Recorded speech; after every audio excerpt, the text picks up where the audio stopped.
er ist immer dadurch aufgefallen, dass er Dinge gemacht hat, die anderswo nicht gingen in Deutschland. Sie ist in jungen Jahren an die Ruhr-Universität gekommen und sie hat einen raketenhaften Aufstieg dort hingelegt. Da hat ihr niemand dabei geholfen, ganz im Gegenteil. Sie musste sicher gewaltige Hindernisse auf ihrem Weg überwinden. Das hat sie alles mit Bravour gemacht. Jetzt ist sie seit langen Jahren Sprecherin des Exzellenzclusters Resolve. Wie ihr hört, haben wir heute ganz besondere Gäste. Ich begrüße euch zur zweiten Folge mit Professor Martina Havenit-Neven, Sprecherin des Exzellenzclusters Resolve, und Professor Emma Weiler, der ehemalige Rektor der Ruhr-Universität. Mein Name ist Sven-Dani Gettes. Herzlich willkommen. Frau Havenit, erzählen Sie mal, wie Sie beide sich kennengelernt haben. Ich habe Herrn Elmar Weiler kennengelernt. Da war ich Dekanin für die Fakultät für Chemie. Wir waren da, er war Prorektor für Struktur und es ging auch damals schon um das Thema Kürzung, wo ich dann für meine Fakultät gekämpft habe und vorgestellt habe, wie wir eine Chance haben müssen, um weiterzumachen. Aber noch viel mehr habe ich ihn kennengelernt, als ich dabei war, eigentlich die Uni zu verlassen. Mhm. Also ich hatte mehrere Rufe und Herr Weiler hat mich dann immer in sein Büro geholt und hat gesagt, das geht doch gar nicht, dass Sie gehen. Und was können wir anders machen? Es ging damals eben um das Thema Dual Career. Also kann man eben ein Ehepaar an eine Universität berufen? Ja. Das war so der erste Punkt, wo wir uns begegnet sind, wo die Amerikaner direkt gesagt haben, sie bieten 2 Professorenstellen. Und ich dachte, das ist überhaupt nicht möglich in Deutschland. Und Herr Weiler sagte, ich bin es jetzt leid, ich mache jetzt auch das, was die Amerikaner machen. Und das zweite Mal war wieder, wo ich sagte, naja, dieses Themen, die Sie hier haben, es gab 2 Themen, Material und Protein, das waren die Themen von 2007, von der ersten Bewerbung. Da habe ich gesagt, da kann ich nicht mitmachen, also das ist so nicht meins. Und ich bin jetzt angefragt worden von einer anderen Universität und dann ist ja auch okay, wenn ich dann gehe. Und dann hat er den Satz zu mir gesagt, er hat gesagt, wenn die Menschen nicht zu den Strukturen passen, kann man auch Strukturen ändern, nicht nur Menschen. Okay. Und das war der Startschuss für Solvation Science. Er sagte, denken Sie sich was aus, suchen Sie sich Mitstreiter und machen Sie das einfach.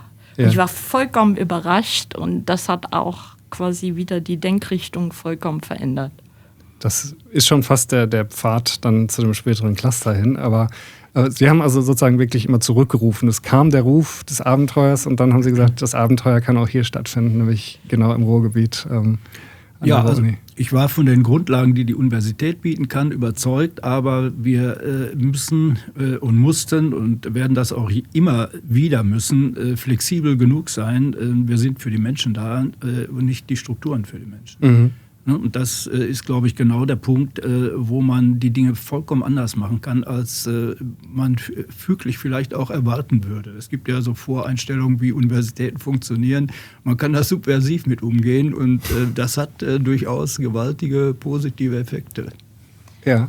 Und es war auch so der Unterschied also ob man das von oben steuert, was passiert, oder ob man sagt, man macht bottom-up.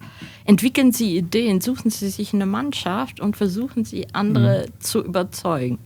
Und das war wirklich, ich kann sagen, dieses Thema Solvation Science, was dann das Thema des Forschungsbaus des Clusters wurde, das ist so auf einer Zugfahrt an 2 Tagen entstanden.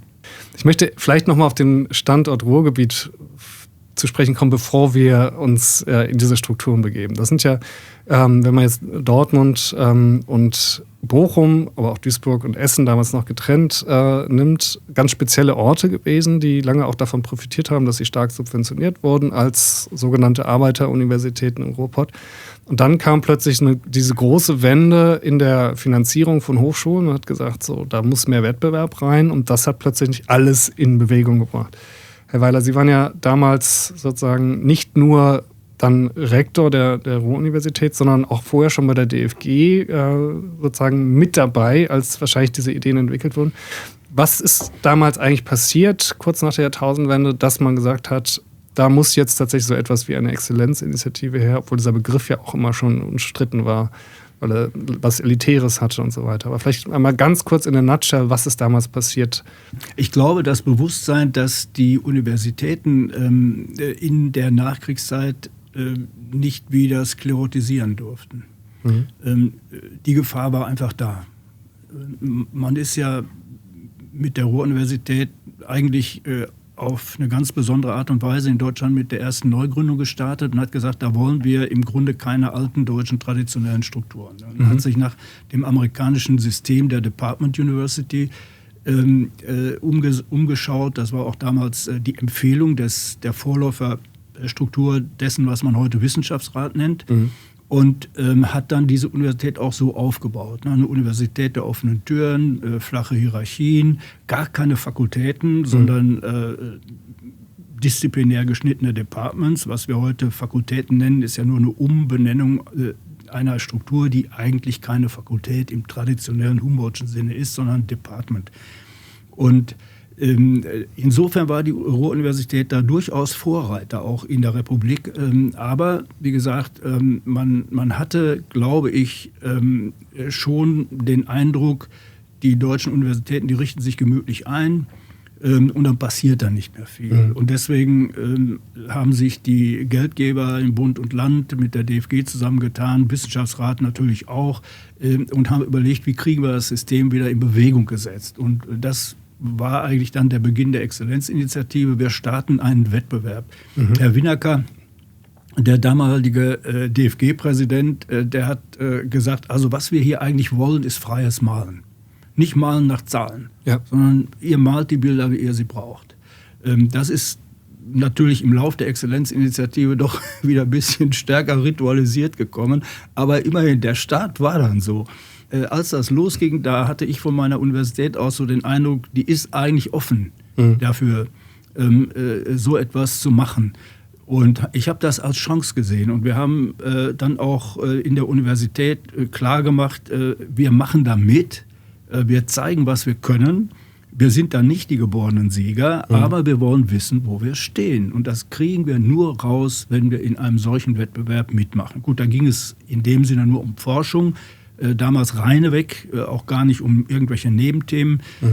Aber das war ja wichtig genug. Und ich denke, wir haben uns dann da so langsam reingewühlt in dieses ganze Exzellenzgeschehen. Und die Universität hat eigentlich gezeigt, dass sie extrem flexibel und innovativ und eben kein bisschen sklerotisiert mit diesem Thema umgeht. Wir haben ziemlich gute Anträge zusammenbekommen. Wir haben ja auch gleich in der ersten Runde mit der Research School ein Modell gefördert bekommen, das in Deutschland neben München einzigartig war. Neben München einzigartig war und vor allen Dingen aber auch in der weiteren Entwicklung, gleich nach 6 Jahren Förderung, als Institution der Universität fix und fest gegründet wurde und bis heute nicht nur besteht, sondern immer weiterentwickelt worden ist. Und das gibt es inzwischen an vielen Universitäten, aber nach dem Modell, das wir ursprünglich aufgebaut haben. Ja. Bei den Clustern ist es so, dass sie sich überlegen müssen, wenn sie ein Thema suchen,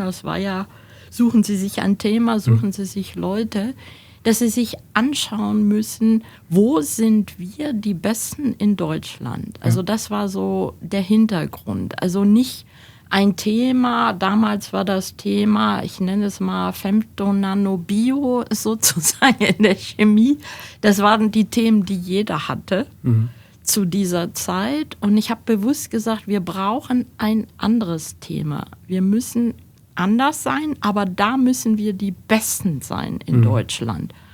Und als ich überlegt habe, kam eben dieses Thema Solvatation. Was bedeutet das? Also wir haben ja makroskopisch ist es so, dass die Chemiker schon immer wussten, dass bei der Wahl eines Lösungsmittels, ob sie das eine nehmen oder das andere, dass da ganz verschiedene Reaktionen, Faktor 1000 besser sein können als andere.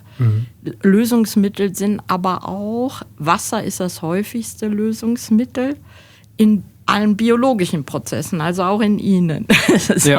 Und steuert da in den Zellen. Und das war etwas, das wusste man, aber man kann so sagen, man sprach nicht darüber. Man sprach über die Protagonisten, also die eigentlichen Reaktanten in der Biologie, die Proteine. Der Rest war so Hintergrund, ist das so wie in Cannes, wenn die Schauspieler da auf den roten Teppich gehen und dann gibt es die Menge, die sich teilt und die applaudiert und so.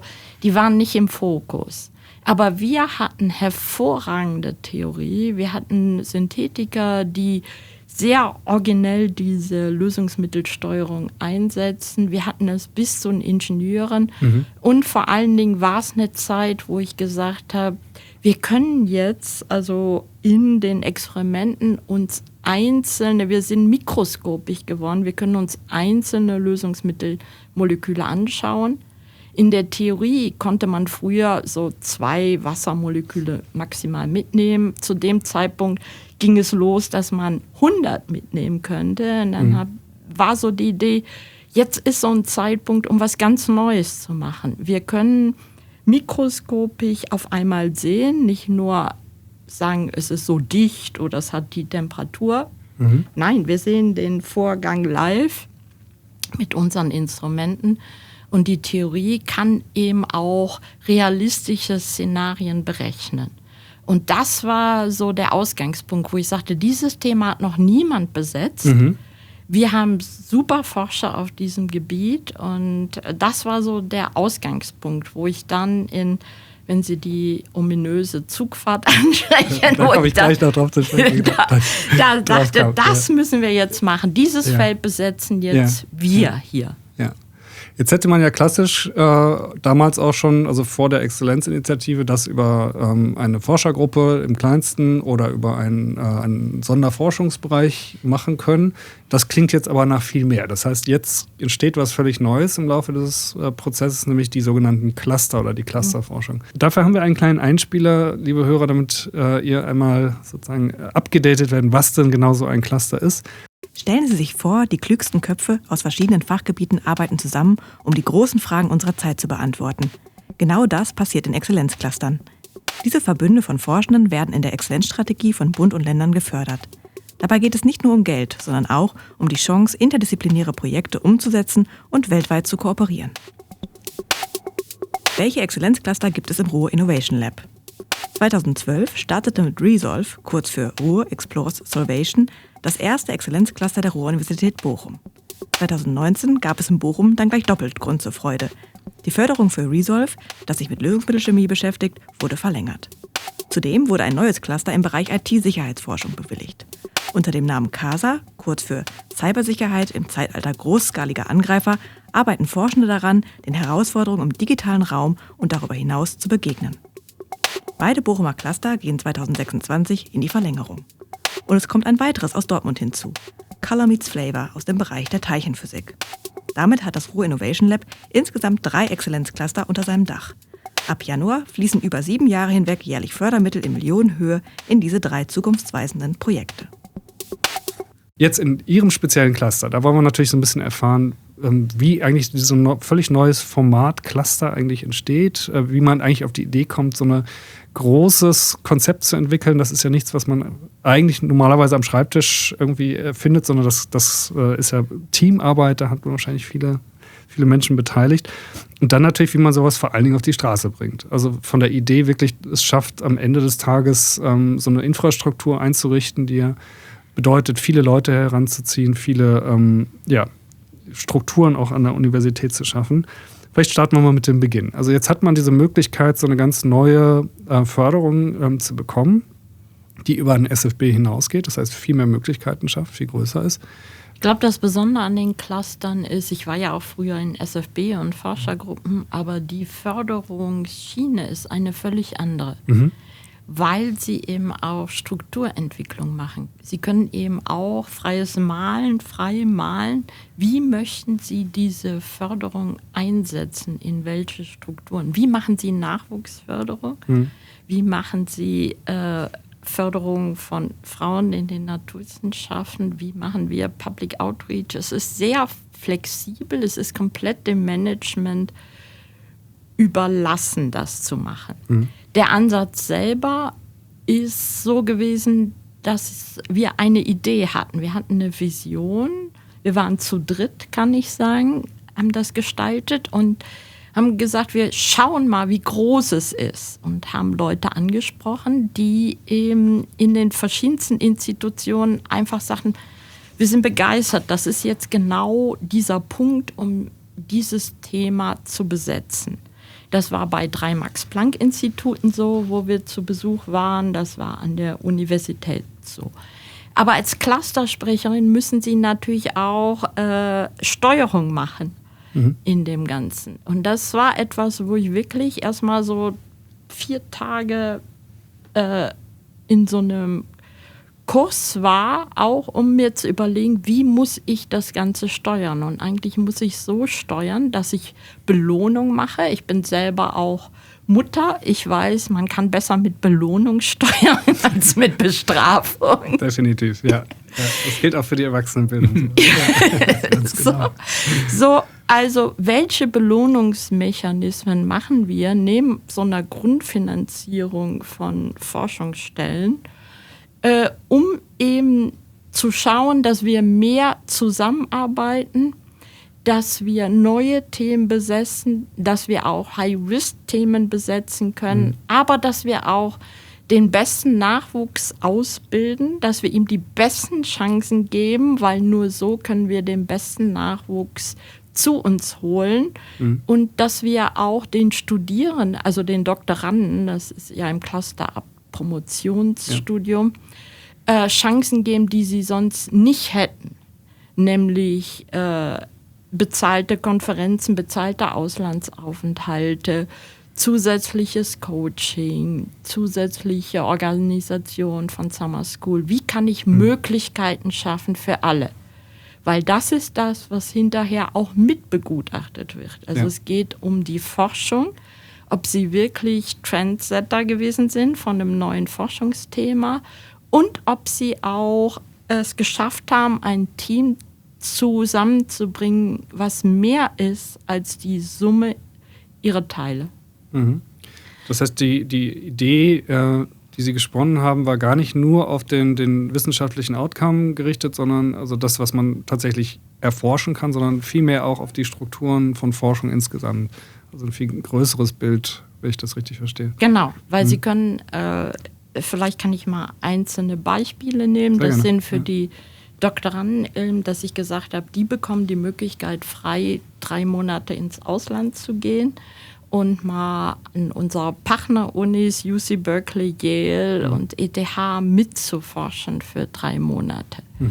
Es ist aber auch, es entwickelt sich weiter. Ich kann Ihnen jetzt sagen, wir haben sehr viele internationale Studierende, die jetzt gesagt haben, ich kenne Internationalisierung, ich komme selber aus dem Ausland.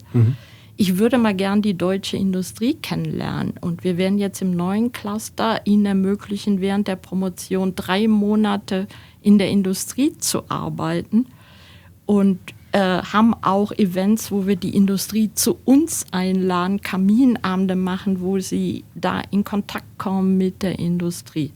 Ja. Wir haben auch die Möglichkeit, was auch nur mit einem Cluster geht, weil es eben frei, das Management ist frei, Maßnahmen zu ergreifen. Wir unterstützen Frauen, Wissenschaftlerinnen, die schwanger werden, weil gerade in der Chemie bedeutet Schwangerschaft, dass sie aus dem Labor raus müssen. Ja. Traditionell würde es bedeuten, die Doktorandin verliert ihre Doktorarbeit, weil sie nicht mehr im Labor arbeiten darf. Postdoc hat Schwierigkeiten, darf nicht mehr ins Labor. Junge Professorinnen sind unter besonderem Druck in dieser Zeit. Deswegen bekommen alle aus den Clusterngeldern eine Hilfe, Unterstützungsmaßnahmen, was für die Doktorandin bedeutet, sie bekommt eine studentische Hilfskraft finanziert. Also nicht einen anderen Doktoranden, weil der würde ja sonst in Konkurrenz treten, sondern sie sagt dieser Hilfskraft, was er genau im Labor da machen muss, wo sie nicht mehr arbeiten kann. Aber sie macht die Planung, sie macht die Auswertung, sie kann das für ihre Doktorarbeit behalten. Für junge Professorinnen, die bekommen 2 Jahre ein Postdoc zusätzlich in dem Cluster, um diese etwas schwierigere Phase zu unterstützen. Und es ist dann sowohl eine Chance für den zusätzlichen Postdoc als auch für die Professorin, die dieses Labor am Laufen erhalten. Und das hat uns auch, muss ich sagen, einen Vorteil gebracht bei der Berufung von höchst qualifizierten jungen Frauen, die hinterher alle Preise gewonnen haben. Interessant, ja. Diese Idee, dass man auch nicht mehr, sag ich mal, beichten muss, dass man schwanger ist, sondern dass man damit zusätzliche Mittel erhält. Ja. Und wir auch viele Vorbilder jetzt haben, die sagen, ja, wir können es schaffen. Interessant. Und vielleicht kann man auch noch zusätzlich sagen, es ist ja nicht nur so, dass sie Unterstützung haben, sondern sie erlernen, sie bekommen Führungserfahrung. Also indem ich eben das so designen muss für diesen Studierenden, erlerne ich noch eine weitere Kompetenz. Inwiefern konnten Sie davon profitieren, dass es im Prinzip schon so ein Geist der Exzellenz in Anführungsstrichen gab durch die Schritte vorher, bevor es dann 2012 losging mit Resolve? Ich kann Ihnen sagen, also in Resolve haben wir jetzt 150 Doktoranden, die im Ausland waren, 3 Monate. Das Wahnsinn. ist die Bilanz. Und wir haben aber auch 180 incoming, also auch 180, die bei uns hingekommen sind zu den Summer Schools, zu den Ausbildungsprogrammen. Das heißt, wir haben auch Programme entwickelt für international Studierende, die 3 Monate mal schnuppern möchten und haben die Erfahrung gemacht, dass 50% davon wiederkommen.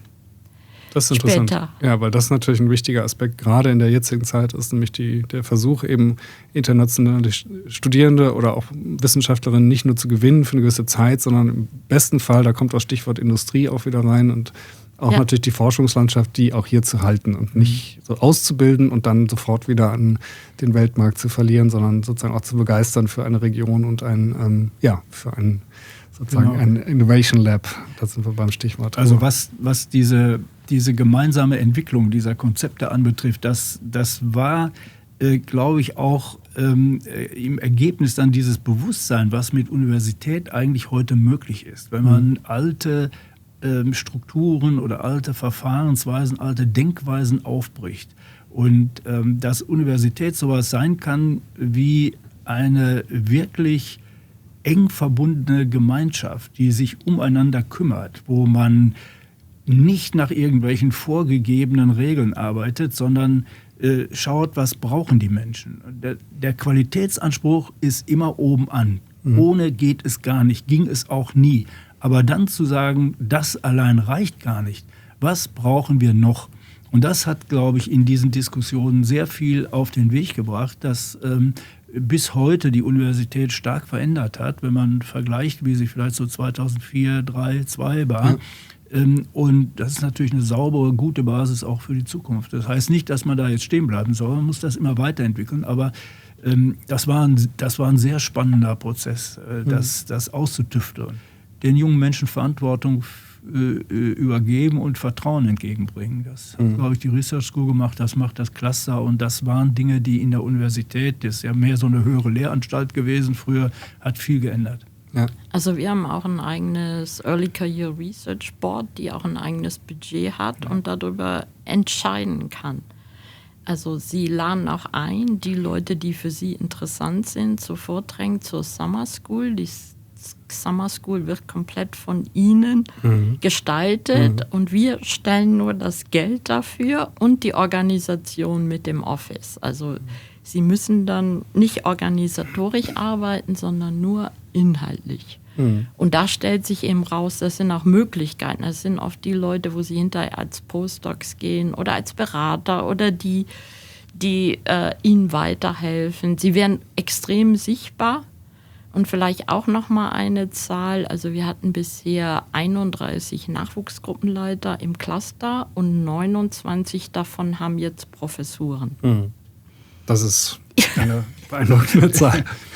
Ja, was eben besser geht's gar nicht. zeigt quasi, wie sichtbar welche Möglichkeiten sie gehabt haben. So ein Karrieresprung bei was ist, das ist halt unabhängig jetzt von den wissenschaftlichen Ergebnissen, hat tatsächlich auch für die Menschen unglaublich ein Sprungbrett sein kann, in so einem Verbund arbeiten zu dürfen. Ja, und damit breitet sich ja auch letztlich das große Thema von Resolve über die ganze Erde aus, mit den Menschen, die das mitnehmen und das auch in ihren entsprechenden Universitäten dann weiterentwickeln. Ja. Das war ja dann auch, so hatte ich jedenfalls Martina Havenit von Anfang an immer verstanden, zu sagen, wenn wir Salvation Science machen, dann etablieren wir ein neues Forschungsgebiet, ein Wissenschaftsgebiet, das wird vielleicht später mal eigene Lehrbücher geben. Das ist alles jetzt nicht vorhanden, das ist reine Empirie, was da gemacht wird und wir wollen verstehen, warum etwas passiert, und das auf molekularer und atomarer Ebene.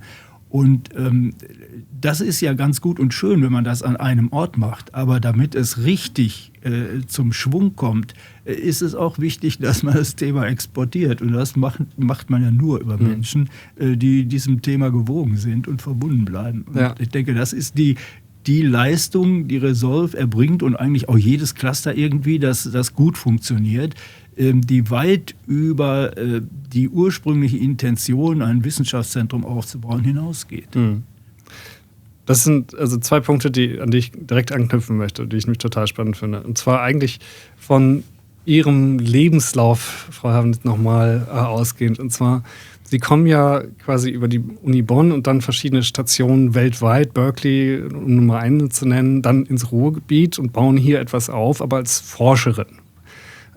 Jetzt werden Sie natürlich zunehmend Forschungsmanagerin, also das heißt, Sie bauen eine Struktur auf.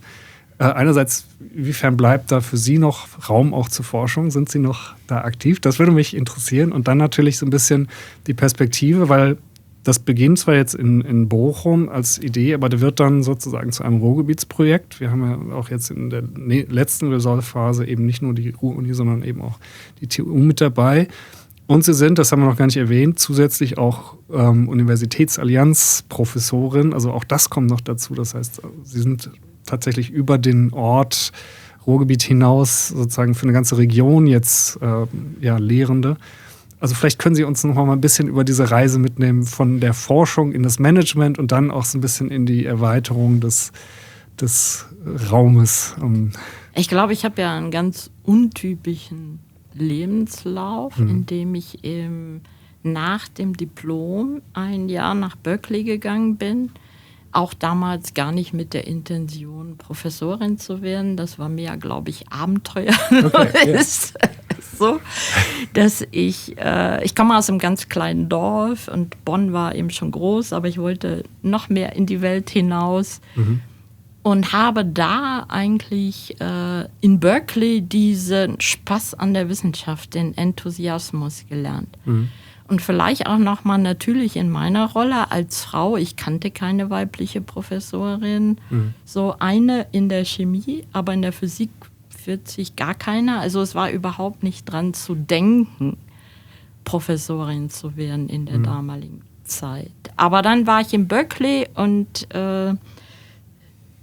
bei dieser Mentalität war es so, dass sie einem diese Lust an Wissenschaft vermittelt haben, aber auch dieses, mach doch einfach. Mach doch einfach. Also so, sie haben mich gefragt, warum willst du eigentlich nicht Professorin werden? Also wir drehen mal die Frage rum. Und als ich zurückkam, wollte ich das weitermachen. Dann habe ich hatte ein Stipendium, deswegen war ich immer sehr frei zu gehen, wohin ich gehen wollte. Habe während meiner Promotion dann nochmal, bin ich einfach nach Nijmegen gefahren und habe gefragt, ob ich ihr Labor benutzen darf. Und die haben auch wirklich mich ernst genommen, haben mit mir geredet, obwohl ich Doktorandin war, haben mit mir diskutiert und mir das eingeräumt.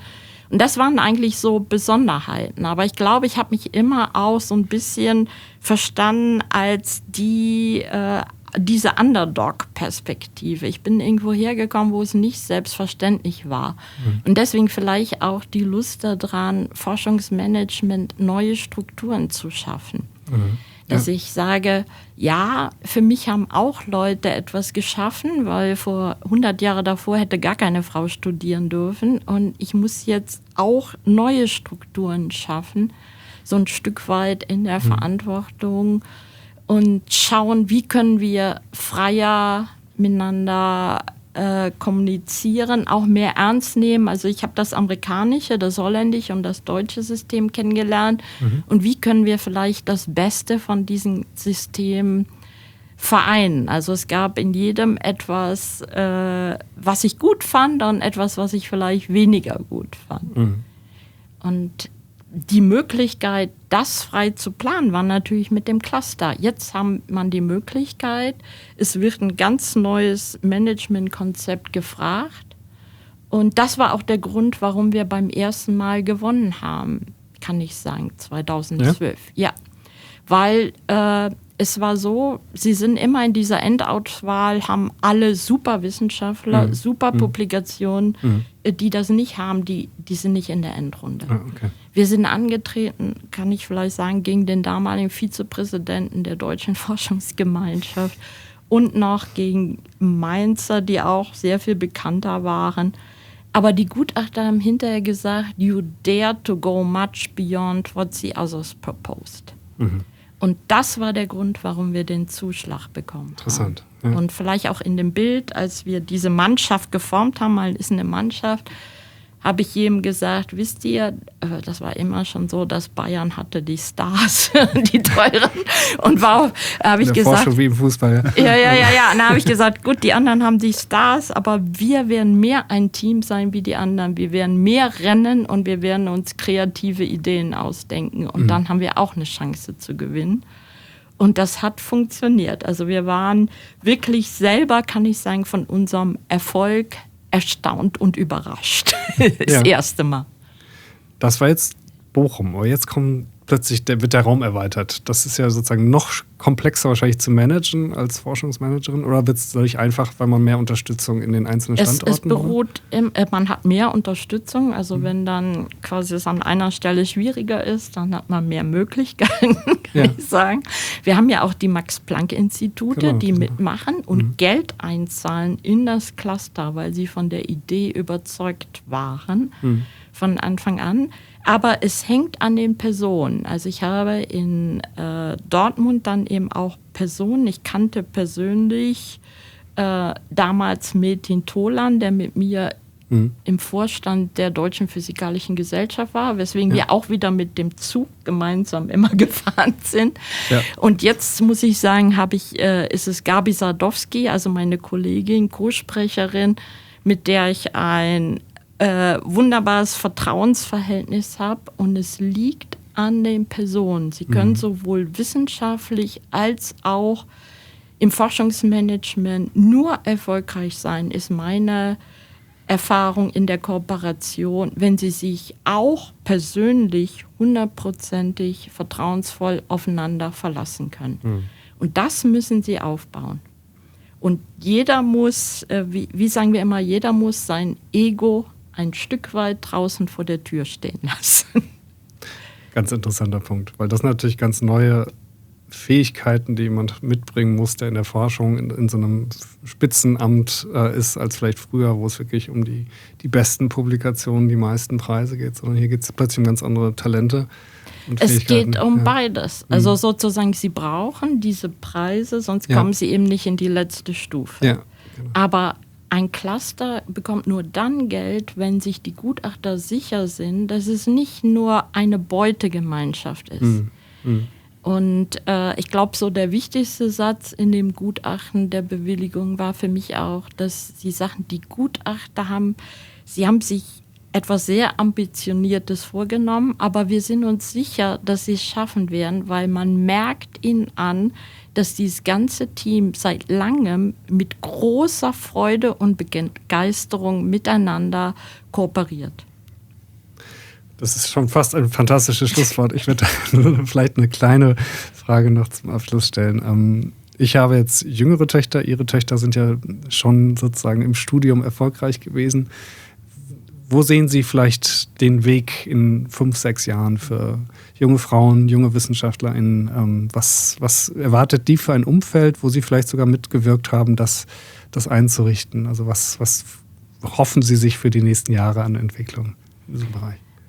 Also es hat sich etwas getan gegenüber dem, als ich angefangen habe. Also ich habe sehr viele besondere Kommentare abbekommen in einer damaligen Zeit. Das eine ist, dass man sich nie entmutigen lassen sollte. Und wenn es einmal nicht funktioniert, dann muss man einen Umweg nehmen. Man sollte aber auch nicht versuchen, gegen die härteste Wand zu laufen. Das heißt, man sollte sich sein Umfeld anschauen. Wo werde ich gefördert? Wo erhalte ich diese Förderung? Und das war für mich auch der Grund. Nachdem ich die Gespräche mit Elmar Weiler hatte und er diese Möglichkeiten gemacht hat, dann war das ein Ort, der mehr Möglichkeiten geboten hat als, ich glaube, ich habe 5 Rufe bekommen, als die anderen Orte, an denen es das gab. Also wähle deine Umgebung, wähle die, von denen du abhängig bist, sehr sorgfältig, sag ich mal, auch, und nimm die Chancen wahr und zweifle nicht an dir. Also oft sehe ich so bei jungen Frauen, die sagen, ich weiß nicht, ob ich schon so weit bin und ob ich das wirklich kann. Und dann lache ich immer und sage, mach es einfach. So, probier es einfach, weil wenn es nicht funktioniert, beim ersten Mal, und auch beim ersten Mal sind mir viele Dinge nicht gelungen, dann klappt es vielleicht beim 3. Mal, aber du hast nichts verloren gegenüber vorher. Ich glaube, das sind so das Hauptsächliche, und immer optimistisch bleiben. Wie sagte mein Kollege, positive thinking always wins. Ich darf mich ganz herzlich bedanken, Frau Havenitz und Herr Weiler, für dieses sehr kurzweilige Gespräch. Herzlich gern, war eine Freude. Und einen guten Weg weiterhin. Danke. Vielen Dank.